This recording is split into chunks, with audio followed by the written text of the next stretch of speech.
Michio was a useless loser just like you, who living a boring life same as yours. But suddenly he woke up inside a video game like Magic. Since surviving was now his main goal, he decided to become an adventurer.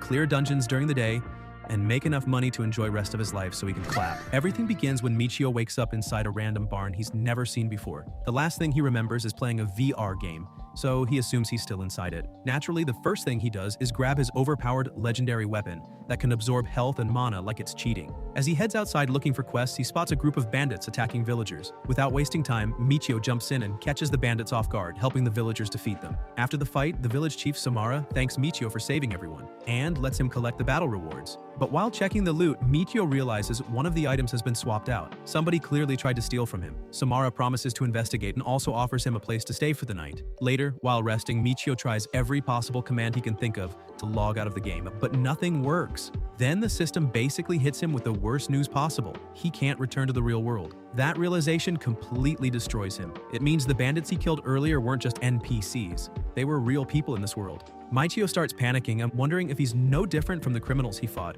But after calming down, he realizes this world works differently. Bandits attack and kill innocent people all the time, and if he hesitates, he'll probably die too. In a weird way, he becomes thankful that his first battle forced him to face reality early. That evening, Samara calls Michio over and reveals the thief who swapped the item. The villager is brought out in chains, and Samara explains that the punishment for theft is being sold as a slave.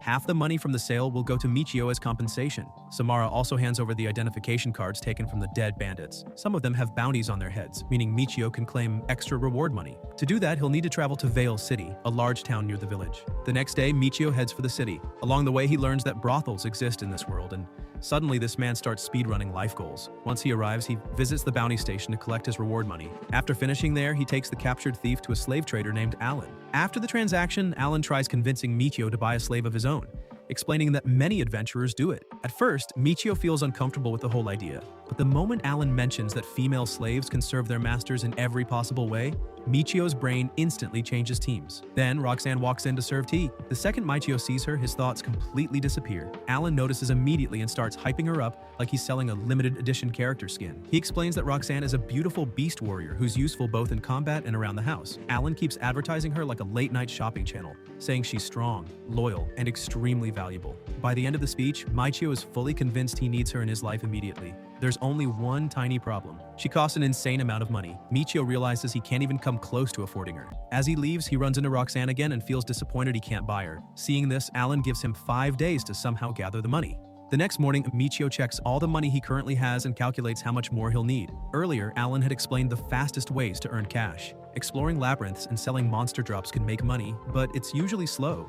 Hunting criminals for bounties pays much better, but it's also dangerous because it attracts attention from powerful enemies. After thinking about it, Michio decides to try farming monsters in the labyrinth first. Before leaving, he hides his legendary weapon because he knows people would absolutely try stealing something that broken. He then heads to the market to buy a normal weapon and uses his status skill to pick the best one available for him. Once prepared, he travels into the forest searching for the labyrinth entrance. Eventually, he notices a group of adventurers coming out of a portal, so he secretly follows them and discovers the entrance. Right before entering, he equips his legendary weapon again and steps inside. Inside the labyrinth, Michio discovers he has unlocked the Explorer skill. This gives him an item box for storage and the ability to teleport within the dungeon. He tests the teleport skill and instantly realizes how useful it is. Unfortunately, he also discovers there's a catch.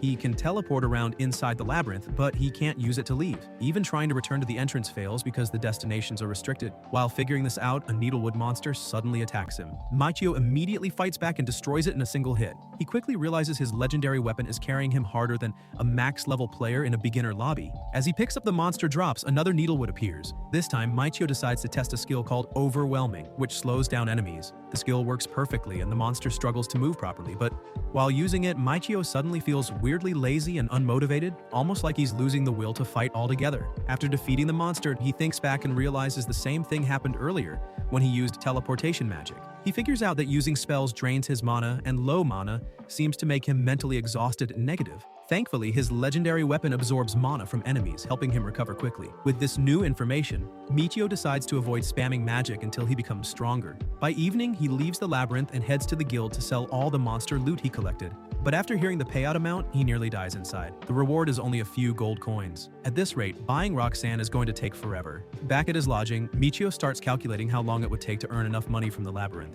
After doing the math, he realizes the numbers are absolutely not on his side. Still, he refuses to give up and decides to spend even more time grinding monsters. The next morning, he wakes up early and uses his teleportation skill to reach the labyrinth faster. But the moment he casts the spell, his mood instantly crashes. Suddenly, all he wants to do is crawl back into bed and become one with the blanket forever. After the weird feeling fades away, Michio starts hunting monsters again and absorbs their mana to recover what he lost from teleporting. After defeating dozens of monsters, he finally reaches his limit and sits down to rest. Looking through his loot, he realizes there's no way 4 days will be enough to earn Roxanne's price. The only good news is that he's gained several levels from all the fighting. While thinking about what to do next, he accidentally activates a hidden block that opens a secret room. Immediately, Michio's brain goes, "Secret room equals secret treasure." So, without thinking twice, he rushes inside ready to claim legendary loot. Worst decision ever. The second he enters, the door slams shut behind him. Before he can even react, he's surrounded by a swarm of needlewood monsters that look very interested in turning him into dinner. At that moment, Michio realizes his greed has officially trapped him inside a death room.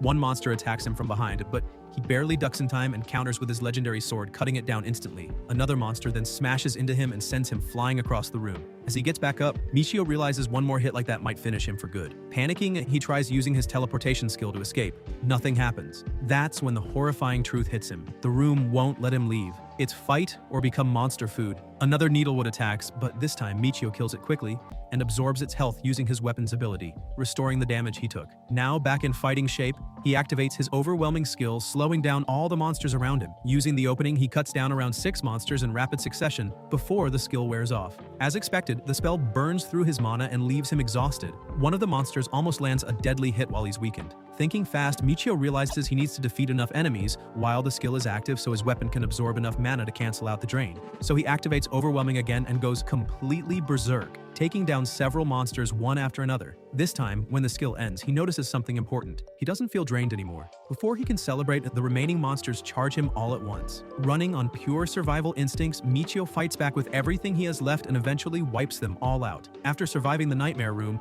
he grabs all the loot and immediately decides he's done for the day. His mental health has already suffered enough. On his way to the guild, he notices a crowd gathering around something. Curious, he walks over and sees the corpse of a dead bandit. People explain that the man used to hang around town before being killed by knights. At first, Michio panics, thinking the bandits might be hunting him down for wiping out their group earlier. But after listening more carefully, he realizes the knights were actually the ones who drove the bandits out of town, meaning they're probably the bigger target. Looking closer at the body, Michio notices the bandit's left hand is missing. He quickly figures out that a bounty hunter must have taken it as proof to claim the reward money. The realization hits him hard. Someone was desperate enough for cash to literally walk away carrying a dead man's hand. But then another thought appears in his mind. If he really wants fast money, he might have to start doing the same kind of dirty work. Back at the lodging, Michio decides he's officially going to start hunting bandits. The only problem is that this time, the enemies won't be distracted amateurs. He'll have to attack dangerous criminals head-on. Wondering if he's actually strong enough, he checks his status screen and realizes he unlocked new skills from leveling up. Immediately, he starts building the perfect setup for bounty hunting. The next day, Michio walks around town using his status skill to identify possible bandits. Everyone at the market seems normal, so he decides to investigate the slums instead.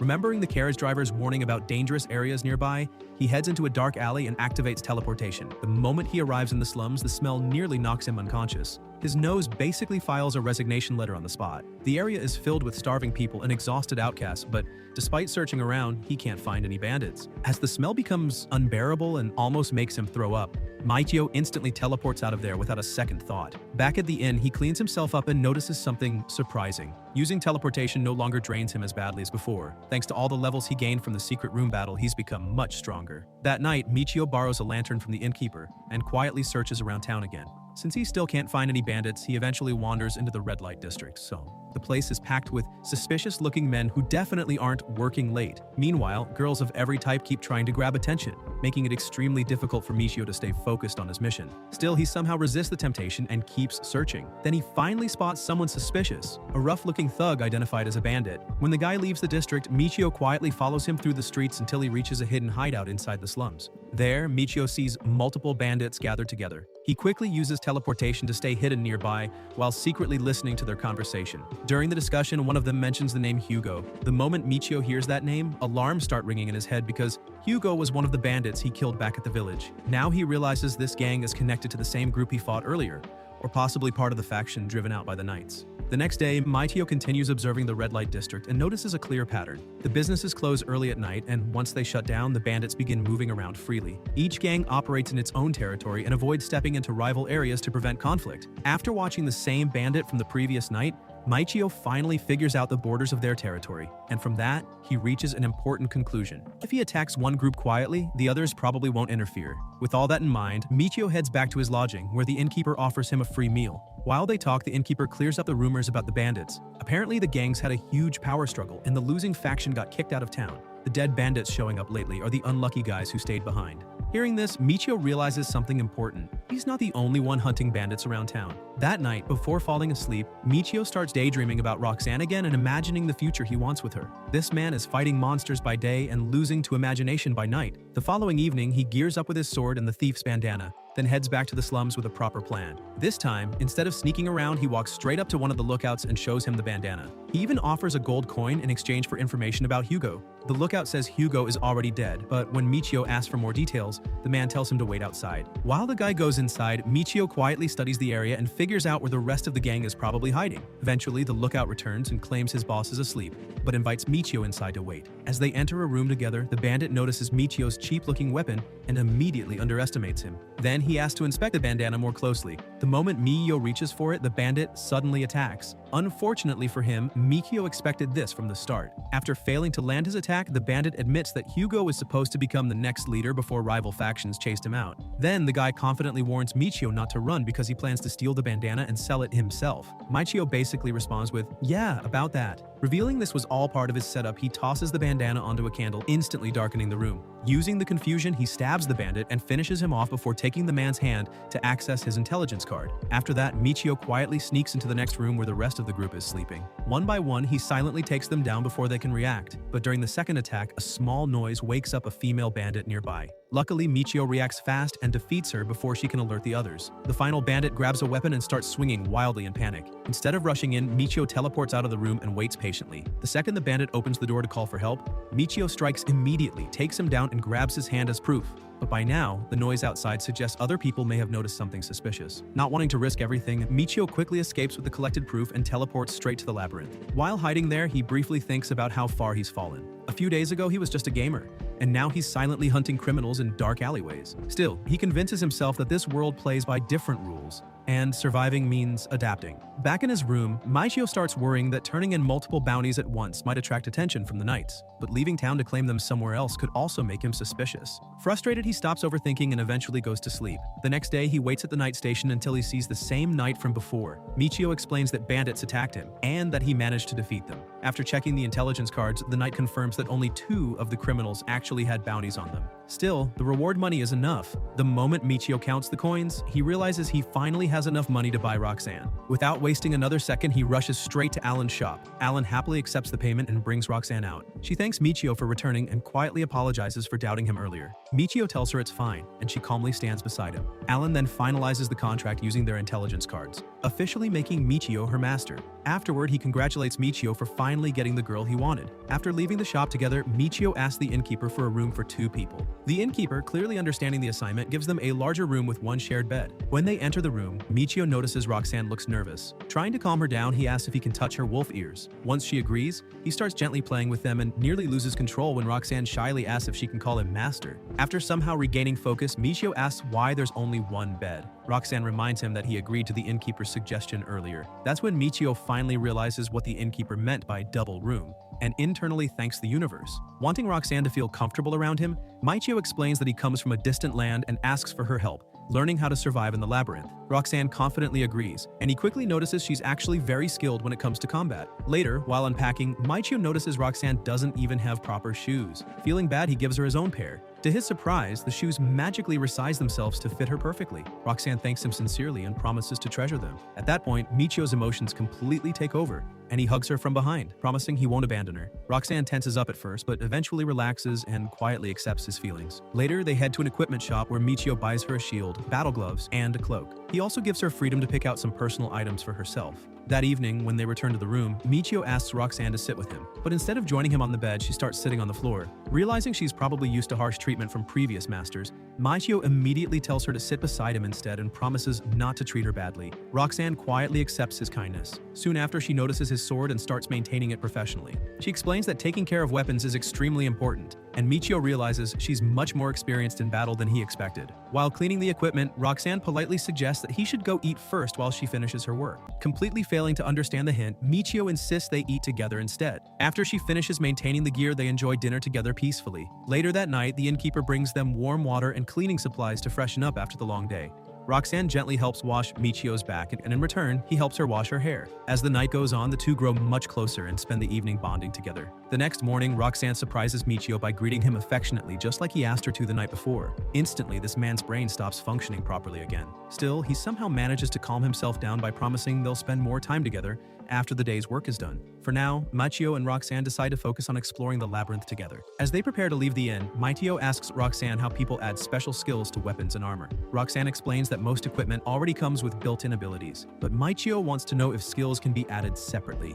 Roxanne tells him that to do that, he would need special crystals and a skilled blacksmith. The moment he hears blacksmith, Mao immediately asks if he can learn the craft himself. Roxanne quickly shuts that idea down, explaining that blacksmithing is mostly a dwarf-only profession. Still curious, Michio talks about finding those special crystals and paying a blacksmith to customize his gear anyway. Unfortunately, Roxanne warns him that most blacksmiths are scammers, and properly embedding skills into equipment is extremely difficult. After that conversation, Michio casually opens the window and spends a moment admiring Roxanne like she's the rarest treasure in the game. Then he gives her his leather armor to wear. The second she tries it on, Michio's brain once again stops functioning normally. To save himself from embarrassment, he quickly hands her his jacket too, before officially registering her into his party. After leaving the inn, they arrive at the town square, where Michio suddenly pulls Roxanne into a nearby alley. Before she can ask questions, he opens a portal and drags her through it. When Roxanne opens her eyes again, they're already inside the labyrinth. Completely shocked, she asks how he managed to teleport directly there, since that skill is normally limited to movement inside the labyrinth itself. Michio basically responds with a fantasy world version of built different. He also tells her not to tell anyone about it. Impressed, Roxanne praises him, and the two begin searching for monsters together. As they explore, Roxanne suddenly picks up the scent of nearby enemies using her wolfkin senses and guides Michio toward them. Michio is impressed by her tracking ability, but then Roxanne asks him about magic crystals. Confused, Michio asks why they even matter. Realizing he knows absolutely nothing, Roxanne explains that magic crystals absorb power from defeated monsters and are extremely valuable. The moment Michio hears that, his soul nearly leaves his body. He suddenly realizes he's been defeating monsters this entire time without collecting the crystals. When he asks how valuable they are, Roxanne describes them like luxury items everyone wants. At that point, Michio internally collapses from the realization that he's probably thrown away a fortune already. Luckily, Roxanne comforts him and explains that empty crystals can be purchased at the guild. Michio immediately decides they'll buy some later. For now, they continue exploring the labyrinth and soon encounter another monster. Wanting to look cool in front of Roxanne, Michio dramatically summons his legendary sword and instantly one-shots the poor creature. As always, he quickly tells her not to mention his overpowered abilities to anyone. While they continue farming monsters, Michio notices Roxanne happily wagging her tail and realizes she's genuinely enjoying herself. By midday, they've collected a huge amount of monster materials. As they praise each other's strengths, Michio asks Roxanne to always stay beside him whenever they rest. He also promises not to make her uncomfortable. Roxanne shyly tells him she doesn't mind being close to him. Hearing that nearly sends Michio into emotional overload. He gently hugs her and asks if he can touch her ears again. While rubbing them, he starts talking about food from his hometown, which makes Roxanne quietly ask whether he plans to return there someday.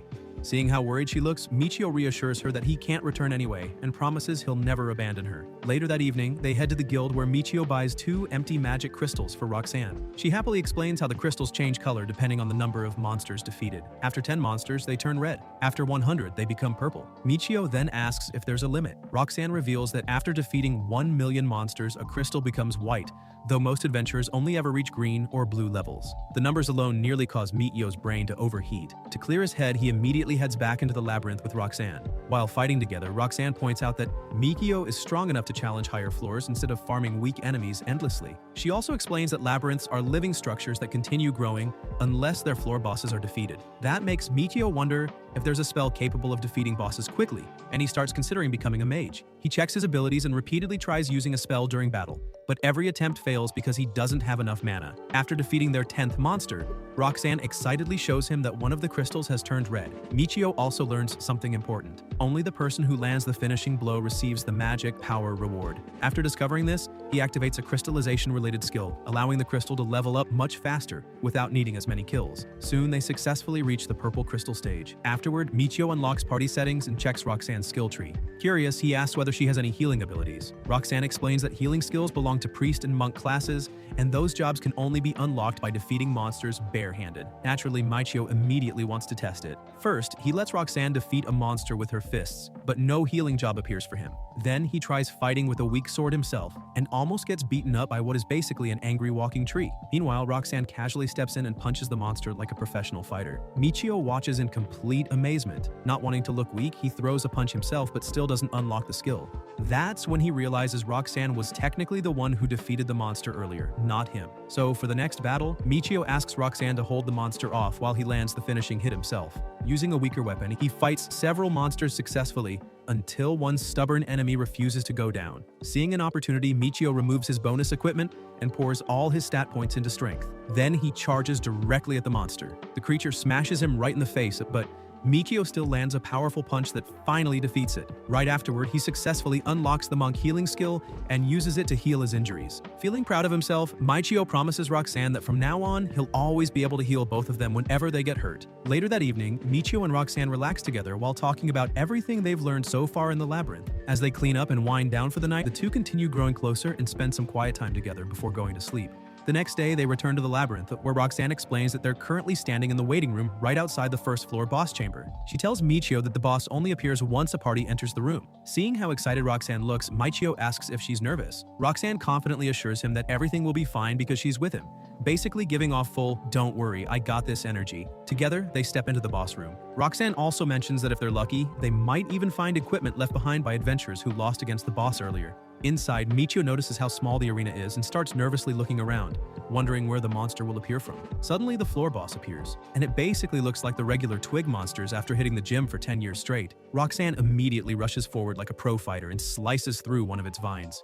The monster keeps attacking non-stop, but she smoothly dodges every strike without slowing down. Michio joins the fight and attacks, but the boss tries countering him immediately. Luckily, Roxanne blocks the attack and keeps distracting the monster, leaving its side wide open. Seeing the opportunity, Michio charges in and unleashes a powerful slash that cuts the giant plant monster clean in half. After dying, the boss drops a special leaf item. When Roxanne picks it up, she unlocks the herbalist skill. While checking her status, Michio notices another ability called Beast Attack. Curious, he asks Roxanne how it works. She explains that it's a special combat technique unique to beast folk that lets them unleash powerful attacks. Unfortunately, Roxanne says she can't use it properly because it requires a specific chant that's difficult for her to pronounce correctly. Afterward, they head up to the second floor of the labyrinth. Michio notices that it looks pretty similar to the first floor, but once he learns the first floor boss can be fought repeatedly, his gamer instincts immediately activate. Without thinking, he rushes back toward the boss room hoping to unlock the herbalist skill for himself too. Instead, the labyrinth instantly kicks him out. That's when Michio remembers the waiting room exists for parties taking turns fighting the boss. A few seconds later, Roxanne exits too. Trying to protect his dignity, Michio pretends he was simply testing how the teleportation mechanics worked. Later, they challenge the boss again. This time, Michio feels much calmer than before. During the fight, the giant plant suddenly starts preparing a magic attack. Thinking quickly, Michio stabs his sword directly into the magic circle, interrupting the spell completely. Unfortunately, the boss immediately smacks him across the face afterward and nearly sends him flying into another dimension. Thankfully, Roxanne jumps in to hold the monster back, giving Michio enough time to land the finishing blow. After the fight, Michio explains more about his legendary sword and how it can absorb mana while disrupting magic spells. Then he picks up the boss leaf himself and successfully unlocks the herbalist skill. Almost immediately, he starts crafting healing medicine with it. Roxanne later explains that some monsters can also use poison attacks, which instantly gets Michio interested. So after leaving the labyrinth, he heads to the guild to check what kinds of medicine and antidotes they sell.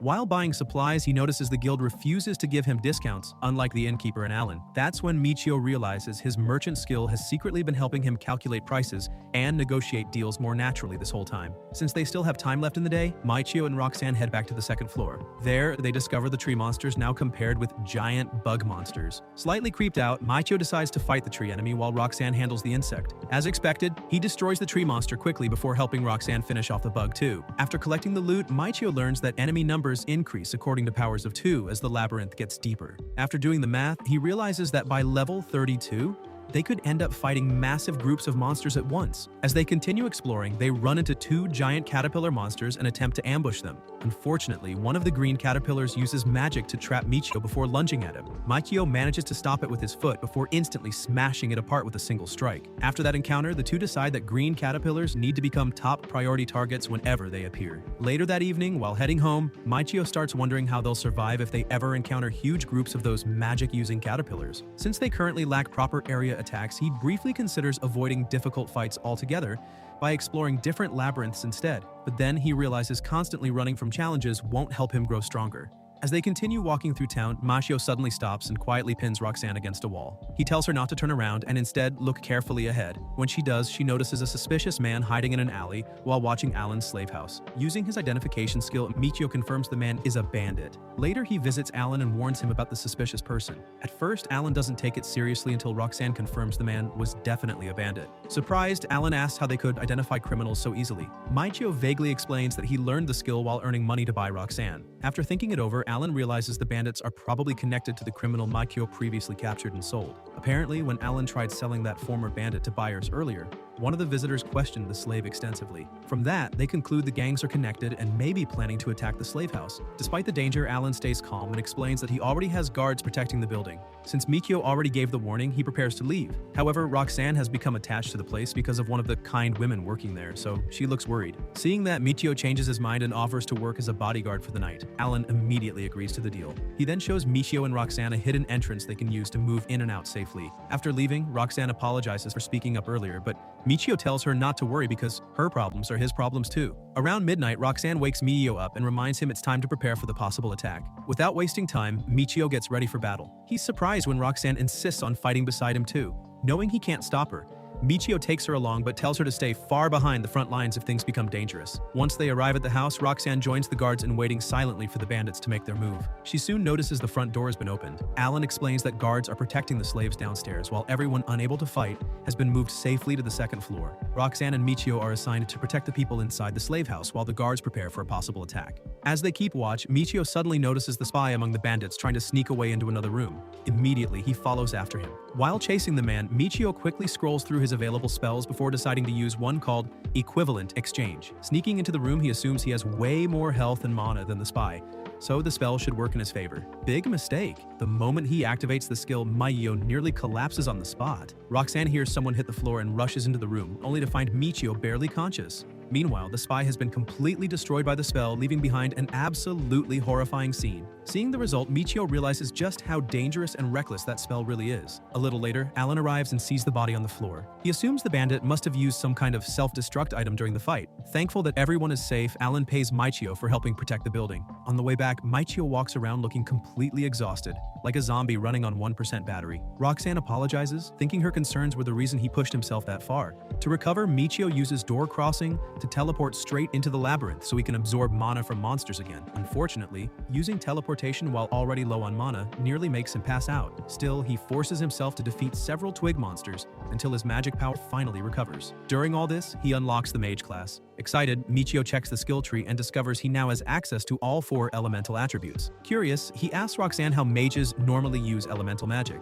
Then, without warning, he mentally casts Fireball. Roxanne is shocked seeing him suddenly use magic after previously claiming to be an explorer. As usual, Michio immediately tells her to keep it secret. He tests the fire spell on a twig monster, but the damage isn't enough to defeat it completely, so he finishes it off with his sword. Being the curious type, Michio keeps experimenting with different versions of fire magic. But before he can test the other elements, he suddenly becomes exhausted again from mana depletion. Looking around and seeing no nearby monsters to recharge from, Michio decides they should move to the second floor. Once there, they encounter 2 tree monsters. This time, Michio casts a firestorm spell that completely wipes them out instantly. From there, he keeps experimenting and learns that every element can create different forms of attacks like orbs, walls, and storms. At one point, he even creates a wall of water and stores some of it away for later use. After testing his new abilities, Michio tells Roxanne he wants magic to become his main fighting style from now on. Roxanne fully supports him without complaining. As they continue defeating monsters together, Michio starts wishing he could increase his magic attack power even more. That's when Roxanne explains that mages usually use staffs to boost their spells. Michio immediately considers buying one and asks when the next market day will happen. Instead, Roxanne recommends visiting Kuritar, a town filled with permanent shops and adventure supplies because it has its own labyrinth nearby. The moment he hears lots of shops, Maichio mentally adds it to his travel plans. After exploring a while longer, they reach the second floor boss room and decide to challenge it. Inside, they discover the boss is a giant insect monster. The creature immediately attacks, but Michio counters by creating a firewall to block its silk attacks. At the same time, Roxanne rushes forward and slashes the monster directly. When the giant bug turns to attack her, Michio lands the finishing blow. After defeating it, they proceed to the third floor. Roxanne soon warns Michio about a dangerous monster called a Cobalt. A few seconds later, one appears holding a dagger. Surprisingly, Michio defeats it immediately with a fireball. The monster drops a magic stone afterward, but Roxanne explains it's basically worthless, so Michio leaves it behind and continues hunting. Later, another monster drops a different item, but since his bag is full, Michio stores it inside his storage slot instead to reduce Roxanne's burden. Eventually, the two return to the guild to sell their loot. While there, Michio notices an elf working as a magical transporter, using door crossing to send people directly to the Imperial City. After Roxanne explains how useful the service is, Michio admits he'd love to try it someday, but he has no reason to visit the capital. To his surprise, Roxanne reveals that Kuritar is actually located near the Imperial City. Hearing that, Michio immediately changes his mind. Roxanne suggests he travel there alone because the teleportation fee is expensive and charged per person. Seeing that she's okay staying behind for now, Michio agrees. Before leaving, he temporarily disables their party settings so he can later teleport them back together himself. The elf then sends him straight to the capital. Michio spends a while admiring the massive city before asking to be transported onward to Kuritar. After arriving there, he quickly uses door crossing to return to the inn. The Manicos nearly knocks him unconscious from exhaustion. Later that evening, Michio and Roxanne spend time relaxing together again before resting for the night. During that time, Michio starts thinking it would be nice if they eventually had their own private home, instead of always staying at inns. The next day, they officially travel to Kuritar together. Roxanne guides him toward the labyrinth entrance, where Michio learns adventurers have to pay an entry fee. He worries about the cost at first, but Roxanne reminds him that once he enters the labyrinth normally, he can later use his teleportation skill to return freely. The two spend time exploring the town together and eventually stop by a hardware shop while searching for magic weapons. The shopkeeper redirects them to another specialized store. While walking through town, Michio asks Roxanne about renting a house. She explains the different housing options available and points out that many are cheaper than constantly paying for inn rooms. However, Roxanne also reminds him that his teleportation ability already makes traveling extremely convenient. Michio replies that he still wants to live like a normal adventurer and avoid letting people discover his secret abilities. Eventually, they reach a weapon store where Michio nearly melts his brain trying to choose the perfect magic staff. After struggling for way too long, he finally settles on a simple wooden staff. Later, they return to the hardware store to thank the owner for the directions. The woman then explains that Kuritar is divided into 6 districts. Once she learns Michio is an adventurer searching for a place to stay, she introduces herself as one of the district managers and explains that most explorers prefer homes located close to the labyrinth entrance. Michio tells the district manager he doesn't mind the condition of the house at all. Hearing that, she takes a closer look at Roxanne and then leads them to a large house on the outskirts of town.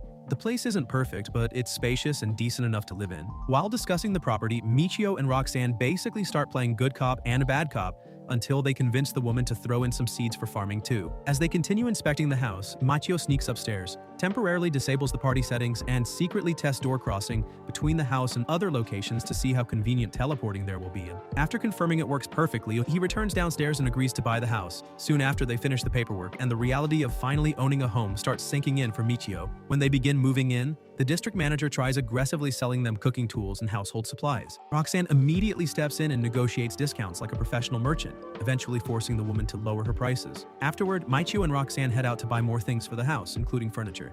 At one point, Michio uses door crossing to teleport back home instantly. Roxanne is shocked because the district manager bragged earlier that the house was built using special materials meant to block teleportation magic.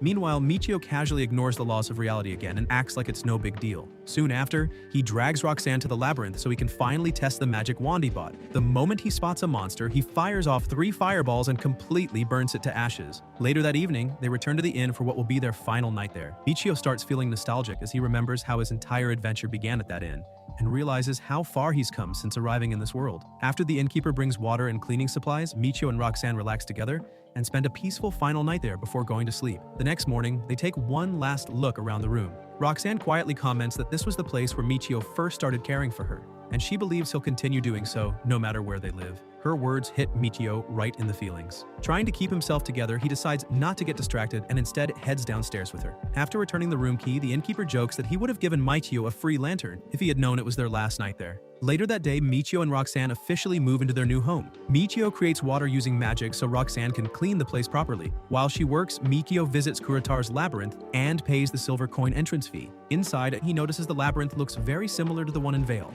except this one is packed with adventurers everywhere. After exploring the area carefully, he finds a quiet spot and secretly uses door crossing to teleport straight back home. Excited, he tells Roxanne they can now visit the labyrinth freely without paying every single time. Roxanne happily welcomes him home so warmly that Michio immediately starts imagining her wearing a maid outfit. This man's brain never rests, just as he's about to enjoy some private time with her. Furniture workers suddenly arrive and completely ruin the mood. After spending the entire day moving furniture around, the two finally finish setting up the house. Completely exhausted, Michio collapses onto the bed. But instead of immediately sleeping, he cuddles with Roxanne and the two spend some affectionate time together before resting. The next morning, Michio wakes up to Roxanne greeting him affectionately again. Part of him wants to stay home with her all day, but reality hits hard. Money doesn't make itself. So the two head back to Kurotar's labyrinth. Michio feels uncomfortable seeing so many adventurers around, but Roxanne explains that Kurotar's labyrinth is one of the most famous in the area. She also reveals that the deepest undefeated floor currently reached is the 91st. The moment Michio hears that number, he realizes they still have an insanely long way to go. Soon they line up at the waiting room to challenge the first floor boss.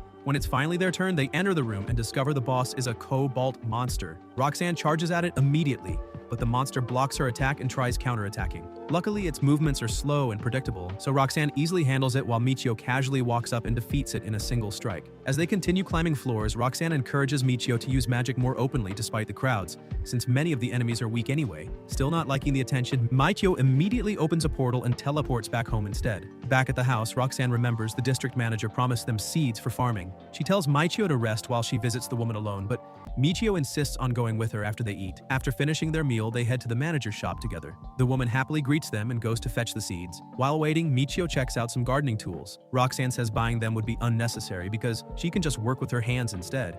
The second Michio hears that, he silently decides there's no way he's letting her do all the hard labor herself. So when the manager returns and starts explaining the seeds, Michio secretly chooses to buy a proper gardening hoe anyway. As soon as they return home, Michio asks Roxanne to sharpen wooden logs into stakes so they can build a fence around the property. Meanwhile, he starts preparing the soil for farming. The two spend the entire day working together until everything is finally complete by evening. Completely sweaty and exhausted afterward, Michio starts wishing they had a proper bathtub. Roxanne casually mentions the idea, and suddenly Michio's imagination activates at full speed. The next time he visits the carpenter, he requests a large custom bath and gives extremely detailed instructions for it. Totally for practical reasons, obviously. Later, Michio and Roxanne visit Vale's labyrinth again and easily clear the kobolds on the third floor before heading home for dinner. As the days pass, the two settle into a comfortable routine of dungeon exploring, training, shopping, and living together. At one point, they fight a giant sheep boss inside Kurotar's labyrinth. During the battle, the monster uses a stunning ability that leaves Roxanne vulnerable whenever Michio attacks carelessly. Realizing the danger, Michio constantly uses healing magic to support her during the fight. Eventually, they manage to defeat the boss together. Afterward, Michio realizes how the sheep's ability actually worked and apologizes to Roxanne for not understanding the attack pattern sooner. He tells her that keeping their stamina and condition healthy during battle should always be their top priority. Later, after finishing their daily activities, Michio tells Roxanne it's finally time. Back at home, Roxanne wonders what he means. A few moments later, the carpenter arrives with their massive custom bathtub. Using door crossing, Michio transports it directly into their bathroom.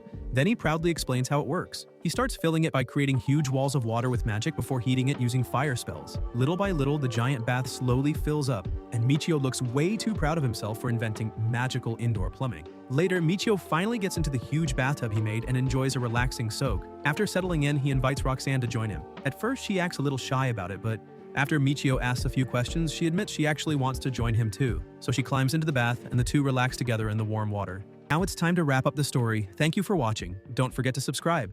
Till then, peace out.